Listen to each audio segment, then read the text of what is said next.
Ignition sequence start. 6, 5, 4, 3, 2, 1, 0. Liftoff. We have a liftoff.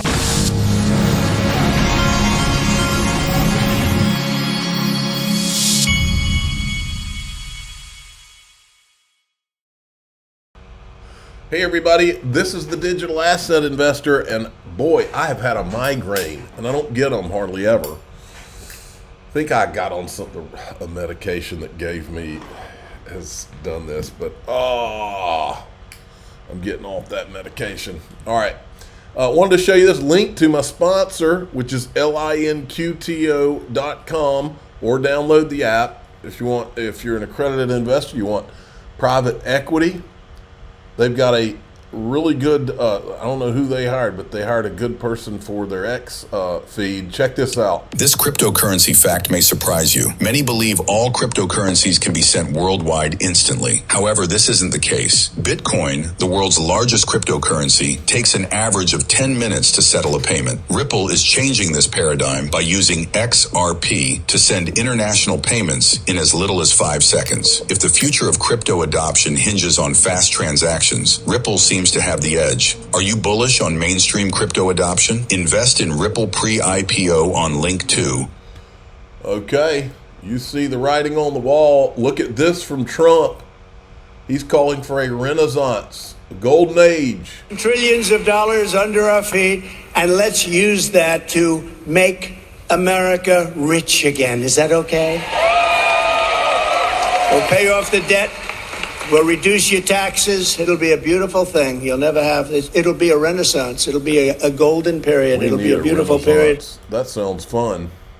Okay, and then we got this, Anthony Pompliano. It's time for CNBC to pump Bitcoin. I want to start just where we are in crypto land and what you think is really happening here. Obviously, there's been a big move that happened after the Fed lowered interest rates effectively, or cut the rate by 50 basis points. How much of this is now built in to the rest of the year? Meaning we know that the cuts are likely to continue. Therefore, is 64,000 or 63,000 it's going to just stay level, or it keeps going up, goes down? What do you see? Well, I think, if we look at that Fed interest rate cut, Bitcoin is the best performing asset so far. Gold and oil futures are kind of second. There's a new study that just came out from Lynn Alden and Sam Galligan that said Bitcoin is the most sensitive asset when it comes to global liquidity. And so 83% of the time, Bitcoin moves with global liquidity. It's more than S&P or any other asset. And so if you look at not just the interest rate cuts, now M2 money supply is expanding, and also we have cuts going on in China and elsewhere. And so I think that Bitcoin ends up being a big winner whenever we get kind of cheap money flooding into the system.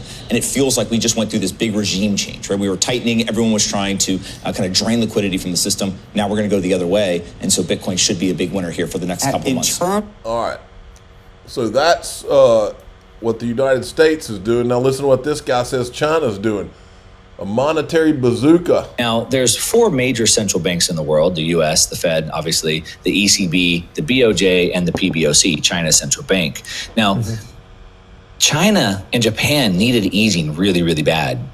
And they were waiting for the Fed, because this has to be done in coordination, it has to be done in sync. They can't just destroy their currency, so the whole world sort of needs to sync up. Now, Japan couldn't wait. And if you remember, about 6 weeks ago, they changed their rate, it started to unwind the carry trade, and the entire global system was threatened and potentially could implode. So that was patched up. Japan said, okay, sorry, we won't do that again. And China has been waiting for the Fed to ease. I made this video 6 weeks ago making this exact case. Now, the Fed just announced they were going to start easing again, right? Yep. And what just happened last night?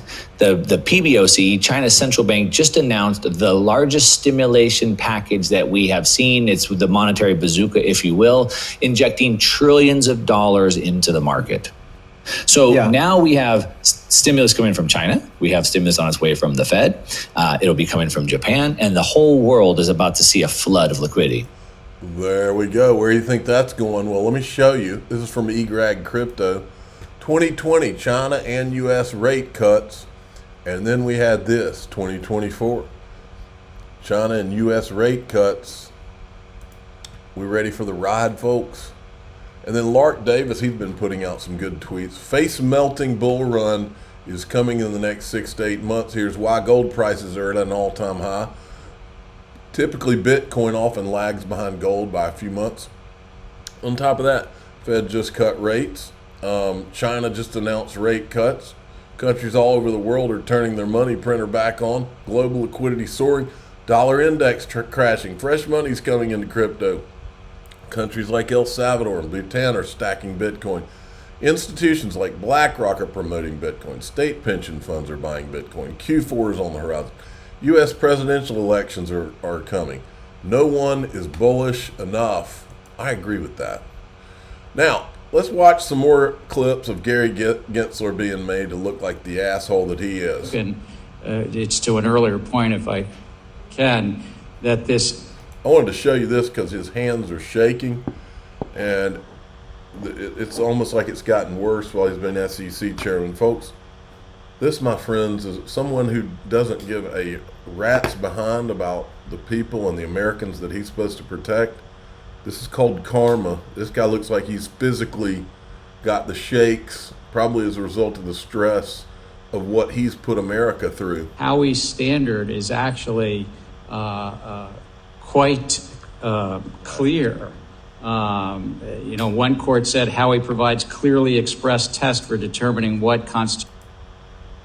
Man, what a little man to do what he's done and just sit there and act like he could care less.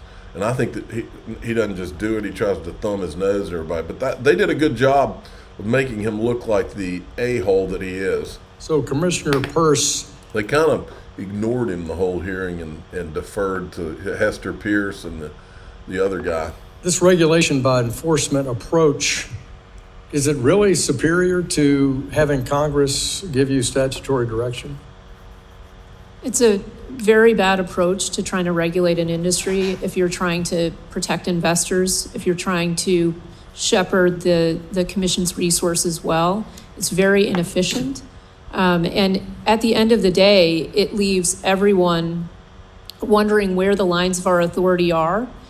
That we have lots of areas where our authority is very clear, and we could spend our enforcement resources there, and we could spend our regulatory resources trying to provide clarity about what doesn't fit within our jurisdiction, and then we could leave the rest to Congress.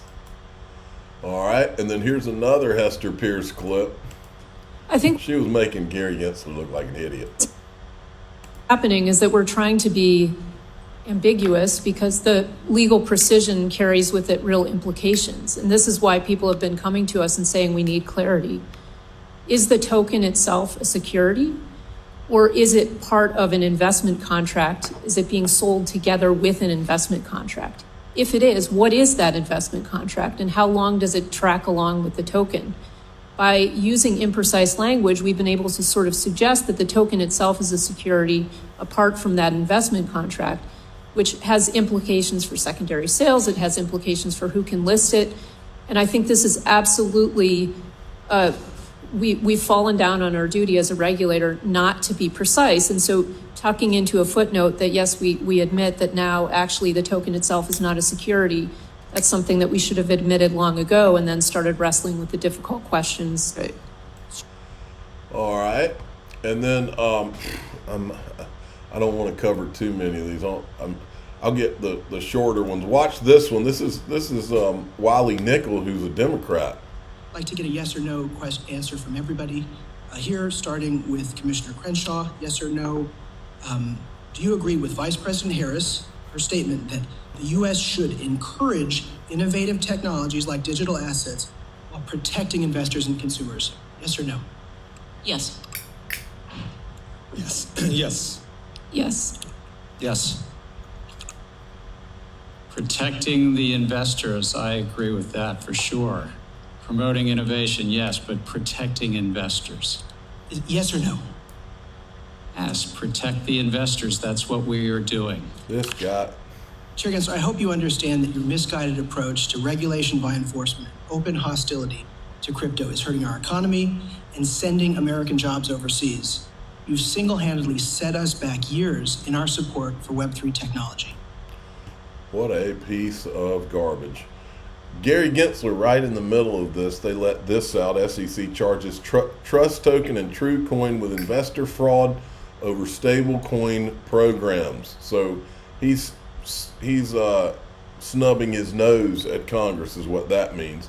Here he point blank lies, which is a habit of his, lies again to Warren Davidson. So as you highlighted, you meet with the chairman of the Federal Reserve regularly. Do you guys discuss things like Operation Choke Point 2.0, the way to block and restrict market certainty for crypto affiliated firms? I've never heard that term, and I'd also want to say half of the rules that we've adopted, 42 rules, half of them have actually been bipartisan. Some of the work's been good, but a lot of it's been bad. And then finally, looks like Sam Bankman-Fried's ex-girlfriend, Caroline Ellison, she has now been sentenced to 2 years in prison for her role in the FTX fraud. I'm surprised she got anything, to be honest. I'm sure these both of them at this point have been threatened. Like, don't say a word about these politicians' involvement with you. Or we still don't know what Gary Gensler was talking about when he was meeting with Sam Bankman-Fried and FTX.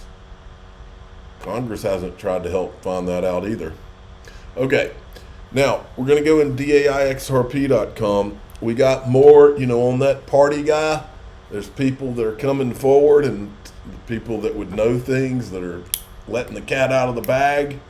We've also got some updates from, some like security or updates from sources where we find out that the Secret Service wasn't doing the basics, almost like they stood down. I'm going to show you all those things. I'm the digital asset investor. I'm not an investment advisor. This is for entertainment purposes only. Please subscribe, hit the like button, tell your friends and family. Here we go.